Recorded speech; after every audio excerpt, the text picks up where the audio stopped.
Hey guys, it's Nina, and today I'm going to be doing a review for Mockingjay Part 1.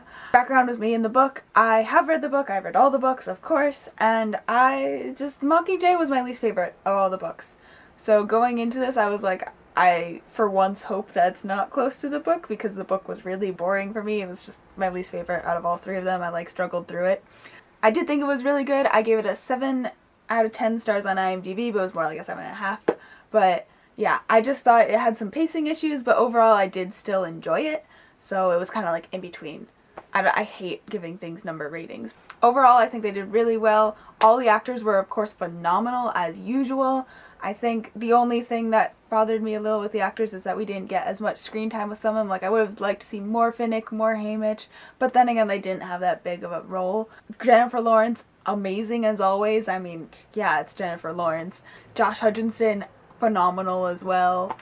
Just everyone, the acting all around is great. I really liked how they balanced all the serious notes of the movie and the funny parts. Like, sometimes it'd be getting really serious and then someone would crack a joke and I was like, oh, this is actually really funny. Like, I liked how they did that. So that's it for non-spoilery stuff. The rest I'll be going into my thoughts on the specific parts of the movie. So if you haven't seen it, you should leave. So I just have my laptop up with some random notes on it. So this is probably going to be really out of order. I just wrote stuff down in the order of how I thought of it, and I don't feel like editing this for an hour and a half, so this might be really scattered, but this is just where my brain is going.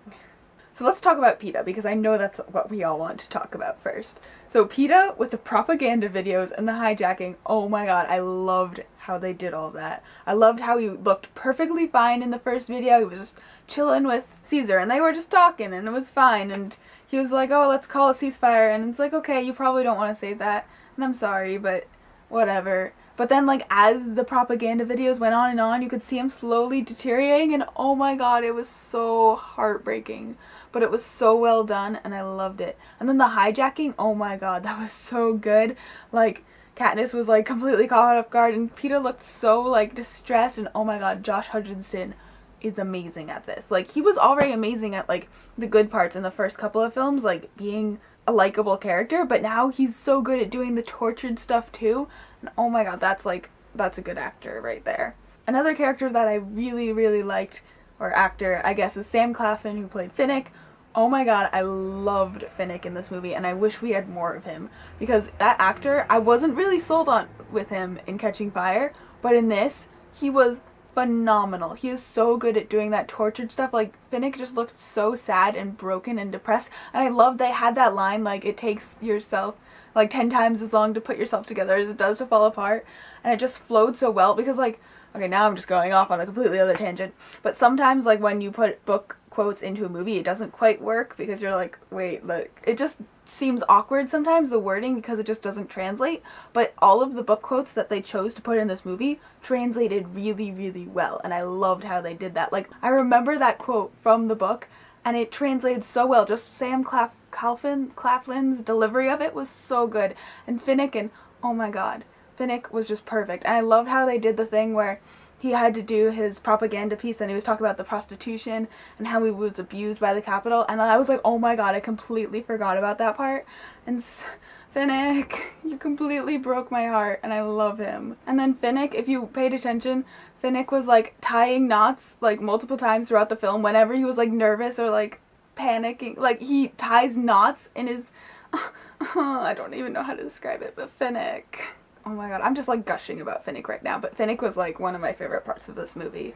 Okay, so this is kind of a random note, and it's taking me a step backwards. This film made me hate Caesar, because in all the other films, I liked Caesar, because he was the talk show host, and yes, he's working for the Capitol, but I always liked him as a person, because I guess in the previous films I just never held anything against Caesar, unless he's interviewing these tributes and he knows that they're going to die, but I just didn't think of him negatively just because of his personality. He's so great. But just seeing him interview PETA and seeing PETA deteriorate over time and Caesar leading him on, it was the first time that I didn't like Caesar. I just hated him. I was you traitor, even though you're not a traitor because you've been working for the Capitol the whole time, but I always thought he was on our side. Just I guess upset me, because I was oh, Caesar, I don't like you anymore. And then another thing that really struck me about the Capitol was like that dam scene when the people did like that suicide mission basically to like cut out the power, and they had this one shot of a peacekeeper, like of his mask, and it was just like zoomed in on him for like 3 seconds or something, and I was like, wait, there's a person in there and that person has a choice to be here and shoot all these people, and like Snow would be powerless if it weren't for those peacekeepers working for him. Just an insight into like Nazism, I'm sorry. But yeah, with the suicide mission, oh my god, I didn't even realize that that was a suicide mission. I'm like, oh my god, these people are brave. So many of them are getting gunned down, and then they put in the bombs. I was like, okay, run away, and then the dam broke. I was like, oh, like they all just died. It doesn't matter how fast they run, like they're all going to die. Like they knew that going in. It was a suicide mission, and there were so many of them, and oh my god, that gets me into the song. Oh my god, because they were singing the song as they did it, and I loved how that worked. Were they singing? I think no, they might not have been the one singing the song. That was the Tree People. Oh my god, that one was really cool too, how they like went to work and they were singing the song, and then they like climbed up in the trees and gunned everyone down. Oh my god, that was so cool, but so surprising, and it was great to see the revolution happening. Because they were just going to work, and then they like ran up the trees, and I was like, where are you going? The trees aren't gonna help you. Like, I thought, well, maybe they hit a couple guns up there, but what's that gonna do? And then they just blew everything up, and it's so sad because they know that there are people down there that might be wounded, might be alive, and they still kill them because they need to kill the peacekeepers.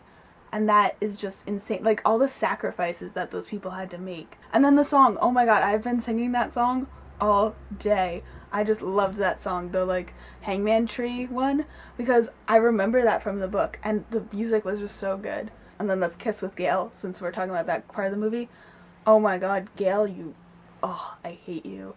Like, actually, Gale, I liked more in this movie than the previous ones. I feel like I just liked him more, but just, you don't say that after you kiss someone, like, oh yeah, I knew you were gonna do that because I was sad. Like, you don't say that. You know that's not okay. And then also when they were in District 12, when they were saying how Gale like tried to save people, and like he wished he had saved more people and like forcibly saved people, I was like, oh my god, Gale. Because he was saying like he said only 900 people survived. I'm like, hey, that's not that bad. And he's like, out of 10,000. I'm like, oh, like, never mind, that's like really sad. Like, I didn't realize the districts were that big. But there are also funny parts mixed throughout, and that's what I really liked about this movie, was they had so much dark material, but they also had lighter, funnier moments. Like, I really liked when Katniss saved the cat and she just like stuck it in her bag, like, and then she shoved some other stuff in there. The cat's like, what's going on? That was great. And then when she was listing her demands to President Coin, she's like, oh yeah, and my sister gets to keep the cat. Like, that acting was so good, it was just spot on, and I just loved that. That was one of the funniest lines of the movie. And then I really liked when Jennifer Lawrence had to pretend to be a really bad actress when they were doing the propaganda stuff, and she's like, yeah, no, this isn't working.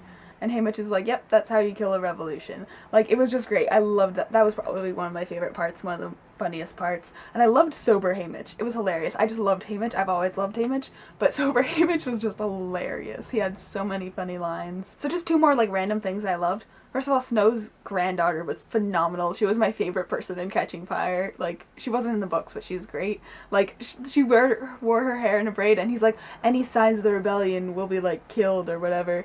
And she's just, like, slowly undoing her braid, like, oh. Like, I love her. She was in Catching Fire, and he's like, when did you start wearing your hair like that? She's like, oh, all the girls at school are doing it. And I was like, oh. Like, that was great. And then also, to leave you kind of on a sad note, for the whole entire film, I was wondering, like, what was Katniss, like, playing with? Like, she was fiddling with something the whole time, like, just rolling it back and forth. And then I was, like, watching trailers to, like, refresh my memory of, like, trying to find things to talk about. And one of the trailers was, like, mixing up Catching Fire with Mockingjay.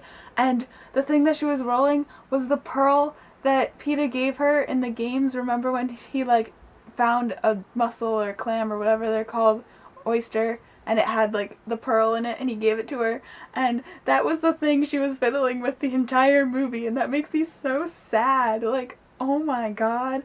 But yeah, that was just, those are my things, my wrap-ups. I loved how they, all those little things where they connected it to Catching Fire when they didn't have to, but they did. Overall, as I said, I really enjoyed this movie. It was just a few pacing issues that I had a problem with, and yeah, what were your guys' thoughts? What were your favorite parts? What didn't you like? And that is all for today. I will see you guys later with another video. Bye!